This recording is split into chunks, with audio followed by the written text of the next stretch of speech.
ಶ್ರೀ ಗುರುಭ್ಯೋ ನಮಃ. ಕೋರ್ಟ್ ಕಚೇರಿಯ ವಿಚಾರ, ಹಾಗೆ ಕೆಲಸದಲ್ಲಿ ಅಪಜಯ, ಜೊತೆಗೆ ಶತ್ರು ಬಾಧೆಗಳು ತುಂಬ ಕಾಡ್ತಾ ಇದೆ. ಖಂಡಿತವಾಗಿ ಇನ್ನೊಂದು ವಿಚಾರದಲ್ಲಿ, ಭೂಮಿಯ ವಿಚಾರದಲ್ಲಿ ಯಾರಿಗೆ ಸಮಸ್ಯೆ ಇದೆ, ಕೇವಲ ಬಗಳಾಮುಖಿ ತಾಯಿಯ ಆರಾಧನೆಯನ್ನು ಮಾಡಿ. ಬಗಳಾಮುಖಿ ತಾಯಿಯ ಆರಾಧನೆ ಹೇಗೆ ಮಾಡೋದು ಗುರುಗಳೇ?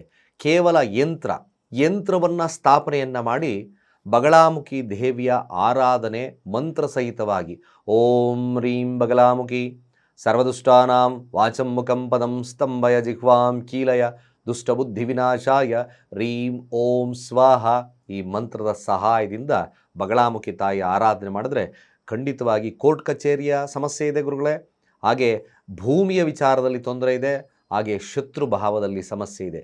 ಖಂಡಿತವಾಗಿ ನಿಮಗೆ ಬಗಳಾಮುಖಿ ಆರಾಧನೆ ಮಾಡೋದ್ರಿಂದ ಇವೆಲ್ಲ ಉಪಶಮನ ಆಗುತ್ತೆ, ಶುಭವಾಗ್ತದೆ ಅಂತ ಹೇಳ್ತಾ ಸರ್ವೇ ಜನ ಸುಖಿನೋ ಭವಂತು.